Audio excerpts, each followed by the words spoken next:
तो नाजरीन, आज आपको मेरी वीडियो के अंदर देखने को मिलेगा कि ये जो स्टोरी बिल्ट हुई पिछले दिनों में, ये तोशा खाना की घड़ी के ऊपर जो इमरान खान साहब के ऊपर वो उमर फ़ारूक नामी बंदे ने आकर बताया कि फ़राह गोगी ने मेरे पास आकर या फ़राह खान ने आकर मेरे पास मुझे ये घड़ी सेल की, वो एक फुल स्टोरी मैं आपको बताने जा रहा हूँ कि हुआ क्या।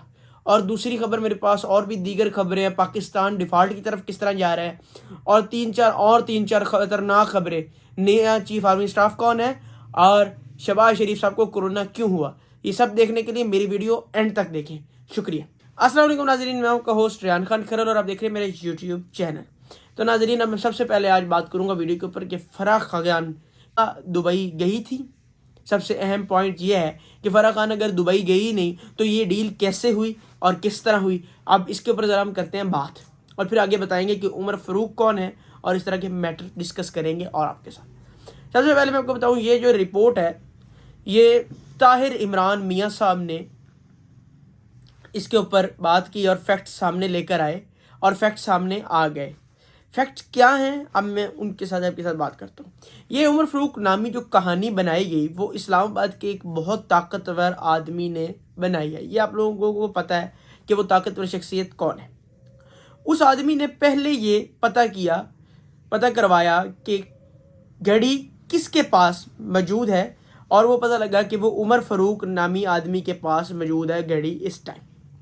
और कुछ लोग तो ये भी कहते हैं कि ये जो घड़ी है ये भी हाल ही में ख़रीदी गई है।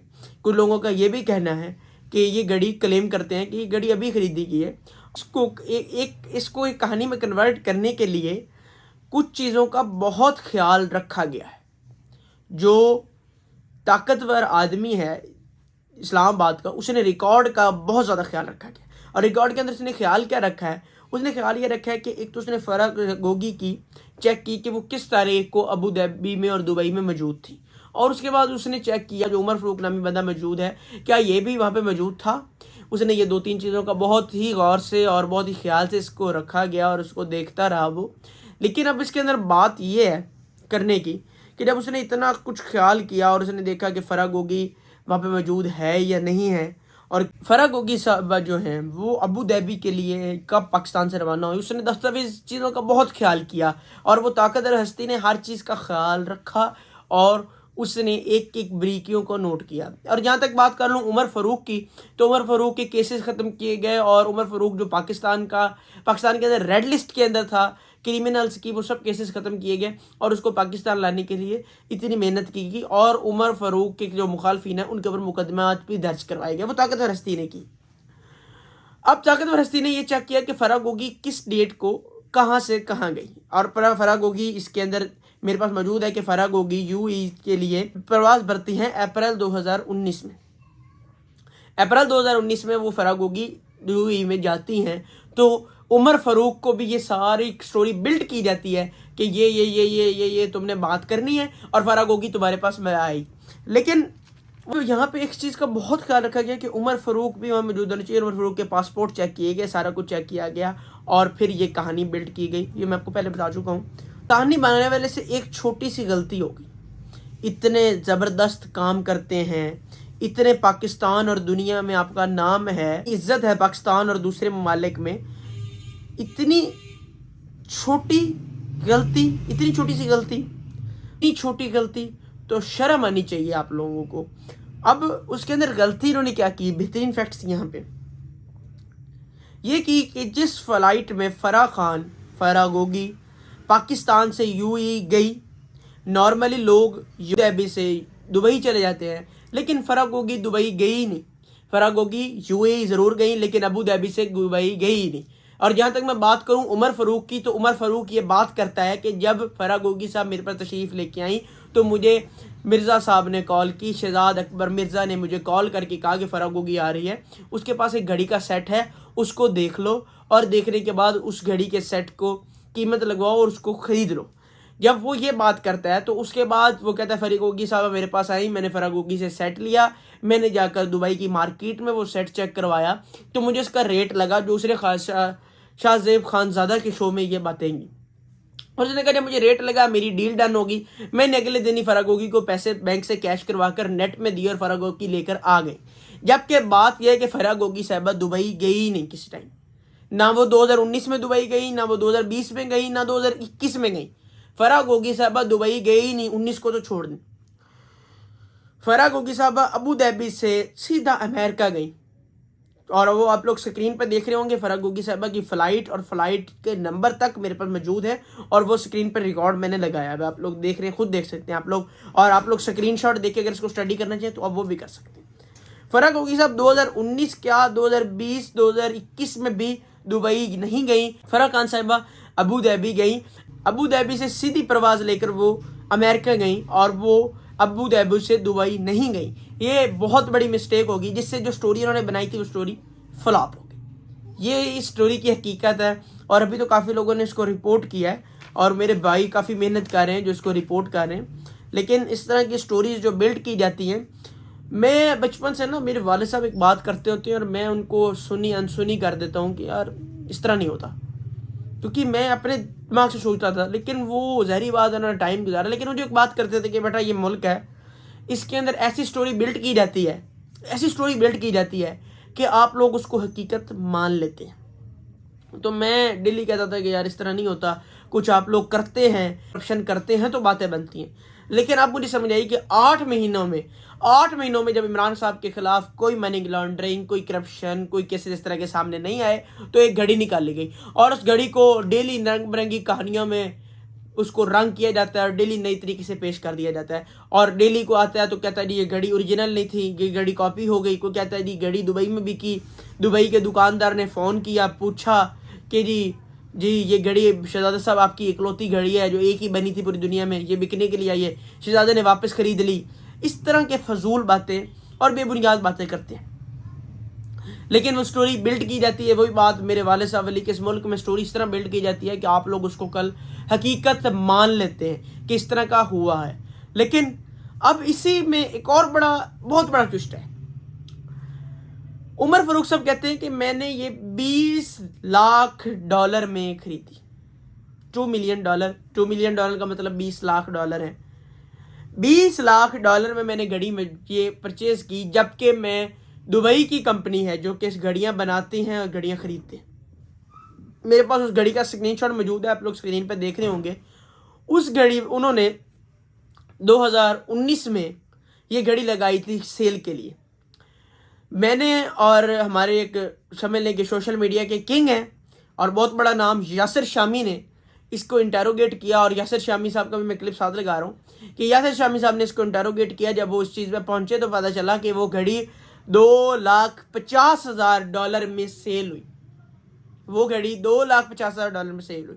तो जो बात उमर फारूक साहब कर रहे हैं और जो कितने में घड़ी सेल हुई, उसमें $17.5 लाख का फ़र्क है, $17.5 लाख का फ़र्क है। तो ये स्टोरी बिल्ड की गई जिस तरह बनाई जाती है हमेशा से स्टोरी। खैर, हम अपनी अगली खबर की तरफ चलते हैं।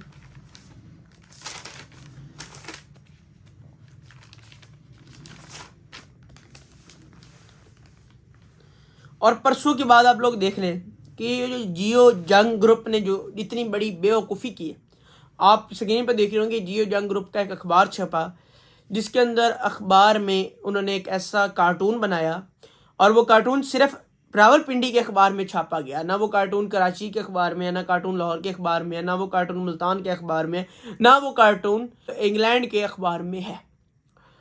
उसको छापा गया और उसके अंदर क्या लिखा हुआ है वो आप लोग ज़रा स्क्रीन पर देख रहे हैं। मैंने कार्टून भी लगाया और मैंने वो उनकी कटिंग भी लगाई है कि किस किस शहर में उन्होंने छापा। सिर्फ पिंडी में छापा क्योंकि पिंडी में बड़ी हस्ती रहती है, बड़े बड़े लोग रहते हैं और वो जंग के अखबारों को पढ़ते हैं। और मुझे अफसोस है कि जंग पे बड़े बड़े लोगों ने अखबार लिखा, बड़े बड़े लोग कॉलम भी लिखते रहे जंग ग्रुप को, लेकिन आज जंग ग्रुप की वफात हो गई। जंग ग्रुप को चाहिए, मीर शकीरुर रहमान को चाहिए कि अब आकर इमरान खान साहब के मुकाबले में इलेक्शन लड़ लें, क्योंकि उन्होंने जिस तरह का ये एक कार्टून छपवाया अपने अखबार में, तो मीर शकीरुर रहमान को मैं यही रिकमेंड करूंगा कि वो पाकिस्तान मुस्लिम लीग नून से या पीडीएम के प्लेटफॉर्म से टिकट लें और आकर इमरान खान के मुकाबले में इलेक्शन लड़ें। क्योंकि अब वो सहाफत वाली बात तो रह ही नहीं गई, क्योंकि वो तो अब लगते हैं कि वो कुछ सियासतदान। खैर, उन्होंने कार्टून क्या छापा अब वो देखें।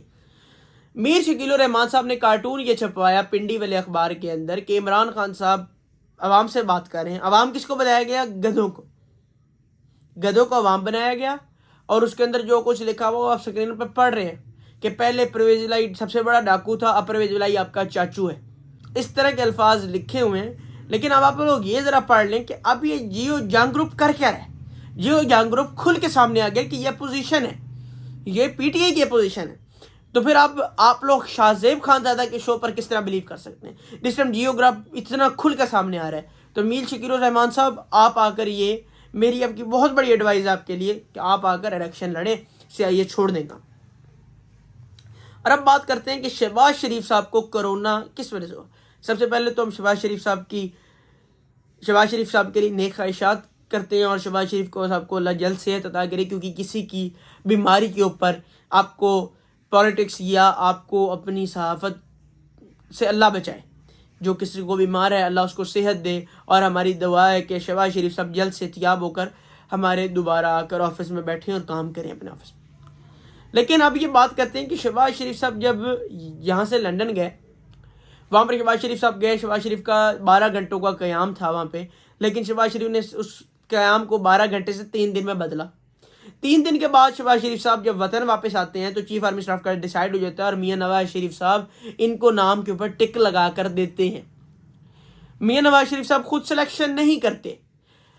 मियाँ नवाज शरीफ साहब अब जहाँ तक यहाँ पे आप लोगों को मैं बताऊँ कि हामिद मीर साहब ने कहा है कि ये पीटीआई, ये पीपल्स पार्टी और पीएमएलएन इनकी जरूरत ही नहीं है खुद सेलेक्ट करें। ये इनको जो समरी आएगी इसके ऊपर इन्होंने दस्तखत करने हैं। तो समरी आई, शहबाज शरीफ साहब को समरी दे दी गई नवाज शरीफ साहब की जानिब से। शहबाज शरीफ साहब लाहौर पाकिस्तान आए तो शहबाज शरीफ को बताया गया कि इस समरी की मुखालफत पाकिस्तान पीपल्स पार्टी करेगी और दीगर कुछ लोग करेंगे जो इस चीफ आर्मी स्टाफ के नाम पर राजी नहीं है। तो शहबाज शरीफ साहब ने क्या गेम की। शहबाज शरीफ साहब हैं तो बहुत दिमाग वाले और हमेशा से शहबाज शरीफ साहब अकल ज़्यादा रखते हैं इन सबसे। तो शहबाज शरीफ साहब लाहौर जब इस्लामाबाद पहुंचे, इस्लामाबाद आते ही उन्होंने कहा जी मुझे कोरोना हो गया। और दूसरी बात यह कि शहबाज शरीफ साहब को जब कोरोना हुआ तो शहबाज शरीफ के साथ साहब जितने भी वजीर गए थे, जितने और मीडिया वाले गए थे, उन सब का कोरोना टेस्ट होना चाहिए था, जो कि नहीं हुआ। अब वजह क्या थी? पड़े हैं कि हमें भी कोरोना हो जाएगा शहबाज शरीफ की वजह से। तो यह वजह वही है कि वो सारी स्टोरी सामने आ जाएगी। शहबाज शरीफ साहब सिर्फ चीफ आर्मी स्टाफ के नाम की वजह से कोरोना में मुलतवी हुए हैं। अल्लाह उनको सेहतियाबी दे, आमीन। और इमरान खान साहब ने हफ्ते की डेट का ऐलान कर दिया कि इमरान खान साहब हफ्ते वाले दिन रावलपिंडी पहुंच रहा है लॉन्ग मार्च, और हफ्ते को इमरान खान साहब अवाम से खिताब करते हुए पूरे पाकिस्तान को दमादम मस्त कैलेंडर की डेट देंगे कि फ़लाने दिन आप लोग रावलपिंडी पहुंच जाएं। तो अब आगे मामलात ख़राब होते जा रहे हैं और अब ये देखने को जाना है कि मुल्क अब किस तरफ जा रहा है। इमरान खान साहब ने डेट तो अनाउंस कर दिया है और इमरान खान साहब ने किसके हुक्म पर ये डेट अनाउंस की। और सबसे बड़ी बात, चीफ ऑफ आर्मी स्टाफ का नाम डिसाइड हो चुका है और चीफ आर्मी स्टाफ का डन भी हो गया है नाम के कौन है चीफ आर्मी स्टाफ आपका। और वो अभी तो आपको नहीं बता सकते नाम, लेकिन डन हो गया और हमें पता है कि वो चीफ आर्मी स्टाफ कौन है। और आगे मैं जिस तरह अपनी वीडियो के साथ आगे बातें करूंगा तो आप लोगों को और भी समझ आ जाएगी कि वो नाम किसका है। और अब बात करते हैं कि पाकिस्तान डिफ़ॉल्ट की तरफ किस तरह जा रहा है। पाकिस्तान तहरीक इंसाफ की हुकूमत, जिसको पाकिस्तान मुस्लिम लीग नून, पीपल्स पार्टी और पीडीएम और दीगर जमातें जो कहते थे ये तजर्बाकार नहीं है, जाहिल आदमी है, इसको पता नहीं है कि हुकूमत चलानी किस तरह है, उस आदमी की हुकूमत में CDSR रिस्क, ठीक है, इसको कहते हैं Pakistan default risk, CDSR risk 5% था मार्च 2022। ये वो बंदा है जो ना तजर्बेकार है, ये वो बंदा है जिसको पता ही नहीं है कि हुकूमत किस तरह चलानी है, ये वो बंदा है जिसको भी इन्होंने 100 नामों से एलिमिनेट किया, ये वो बंदा है जिसको सिलेक्शन की गई थी। और शहबाज शरीफ साहब अब इलेक्ट होके हैं। तो मुझे बताएं कि शहबाज शरीफ साहब आप भी इलेक्ट होके हैं, आप भी सिलेक्टेड प्राइम मिनिस्टर हैं, इमरान खान भी सिलेक्टेड प्राइम मिनिस्टर था, नवाज शरीफ भी सिलेक्टेड प्राइम मिनिस्टर था। इलेक्टेड प्राइम मिनिस्टर ना पाकिस्तान में आया ना आएगा जब जिस तरह के इस मुल्क के हालात। खैर, बात कहाँ से कहाँ चलेगी।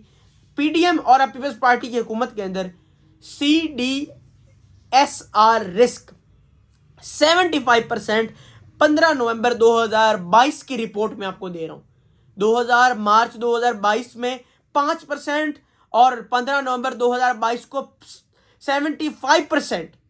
मुझे आप ये बात बता सकते हैं कि जो तजर्बाकार लोग आए, जब 7 से 8 महीने तजर्बाकार लोग आए, तो उन्होंने 70% इस मुल्क को डिफॉल्ट की तरफ लेके गए, और जो नहीं तजर्बाकार था उसके होते हुए 5% डिफॉल्ट की तरफ था मुल्क। तो मुझे ये बताएं कि बेहतर कौन है, ये डिसाइड करना मेरा काम नहीं है। मेरा काम फैक्ट्स आप लोगों के सामने रखने हैं, और जो मैंने आप लोगों के सामने रखे ये तजर्बाकार लोग हैं। शहबाज शरीफ साहब जिनकी सदियां हुकूमत में गुजर गई, 30 साल से हुकूमत में, उन्होंने पाकिस्तान को 70% डिफॉल्ट की तरफ ले गए, और ये वो लोग हैं जो तजर्बाकार नहीं थे, उनके होते हुए 5% ये लोग डिफॉल्ट की तरफ गए थे।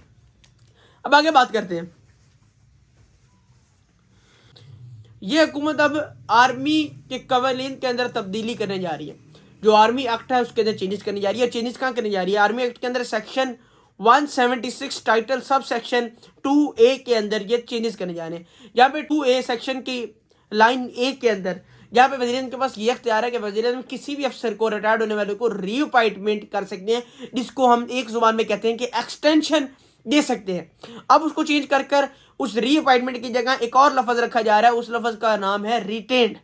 कि किसी भी अफसर को जो रिटायर्ड होने जा रहा है, जिस तरह आसिम मुनीर साहब अब रिटायर्ड होने जा रहे हैं, जो 27 नवंबर 2022 को रिटायर्ड हो रहे हैं, जबकि जनरल बाजवा 29 नवंबर 2022 को रिटायर्ड हो रहे हैं। अब अगर शहबाज शरीफ चाहें तो शहबाज शरीफ साहब जनरल बाजवा को भी, आसिम मुनीर को भी, इन दोनों में से किसी को भी रिटेंड कर सकते हैं। रिटेंड का मतलब होता है कि ये अफसर जब तक वज़ीर-ए-आज़म चाहते हैं तब तक ये अफसर ड्यूटी करेगा। वो 6 दिन हो, वो हफ्ता हो, जो 2 हफ्ते हो, वो 1 महीना हो, वो 1 साल हो, वो वज़ीर-ए-आज़म की मंजूरी के साथ वो रिटेन्ड रहेंगे, लेकिन वो एक्सटेंशन नहीं होगी कि जितने टाइम के लिए दे दी गई। अब वज़ीर-ए-आज़म का अख्तियार होगा कि वो 1 महीने का टाइम देकर 15 दिनों में उसको रिटायर्ड कर देते हैं, या 1 दिन बाद ही कहते हैं कि मुझे अब आपकी ज़रूरत नहीं है, आप तशरीफ़ ले जाएं। तो वो रिटायर्ड अफसर के लिए ये इस कानून के अंदर चेंजेस की जा रही है।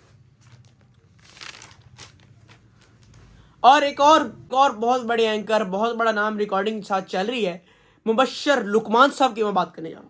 मुबशर लुकमान साहब जो कि पाकिस्तान तहरीक इंसाफ का भी बड़ा अरसा साथ देते रहे। मुबशर लुकमान साहब जिनकी फवाद चौधरी के साथ लड़ाई हुई। मुबशर लुकमान साहब वो पाकिस्तानी सहाफ़त का नाम है जिनको हम कहें तो अक्सर वो रिपोर्ट्स और ख़बरों में आप लोगों के सामने रहते हैं। मुबशर लुकमान साहब का स्कैंडल मलिक रियाज के साथ भी सामने आए थे, जहाँ पर मलिक रियाज और वो आपस में बात कर रहे थे। मैं उसके अंदर डिटेल में नहीं जाऊँगा। खैर, मुबशर लुकमान साहब को उनके करीबी दोस्त ने कॉल किया और उसने कहा, मुबशर भाई आप इस तरह की बातें क्यों कर रहे हैं? और वो कॉल आप लोग पूरी सुन सकते हैं, उसके बाद मैं आपसे बात करता हूँ। आप ये कॉल सुने। सच बोलिया ना ते मैं मर जाऊंगा जी। बस अगो तुसी मेरे यार हो, तुसी दसो मैनू मेरा जमीर मलामत करता है इस चीज ते कि सच बोला। मेरा भी दिल करता सच बोल दूं।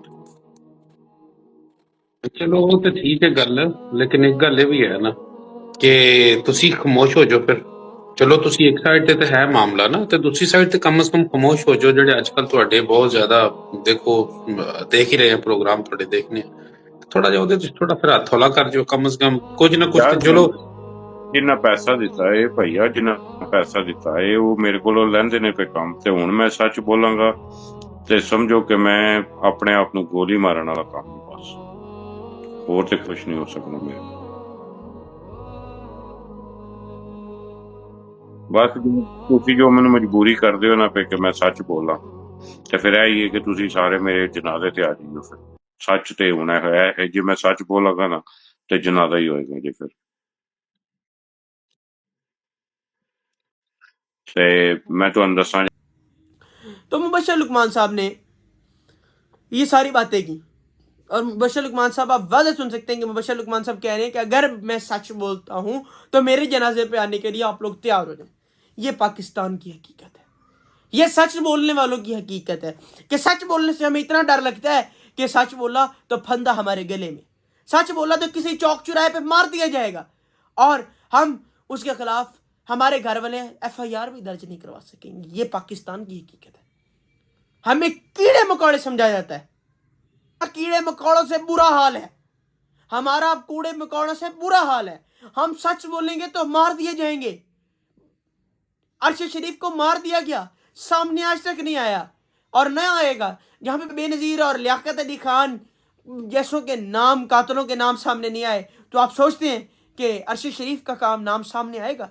हम लोग देख सकते हैं कि हमारे मुल्क के सीनियर सहाफ़ी हामिद मीर को सड़क के ऊपर 6 गोलियां मारकर मार दिया जाता है, और हामिद मीर की फैमिली को यह पैगाम दिया जाता है कि इसको बाहर भेज दो, नहीं तो इधर मार देंगे, हामिद मीर को जिंदा नहीं रहने देंगे। अब हामिद मीर जिस भी पार्टी को सपोर्ट करें मुझे इससे की, लेकिन हामिद मीर पाकिस्तान का बड़ा नाम है। आमिर मीर को मारा गया जुडिशल ऑन ड्यूटी जजिस का कमीशन बना। कमीशन की रिपोर्ट किधर है? जुडिशल कमीशन की रिपोर्ट किधर है? नहीं सामने। इस मुल्क में जुडिशल कमीशन बनते हैं और इसी तरीके चले जाते हैं। अपने होस्ट रेहान खान खर्र को दीजिए इजाजत। शुक्रिया।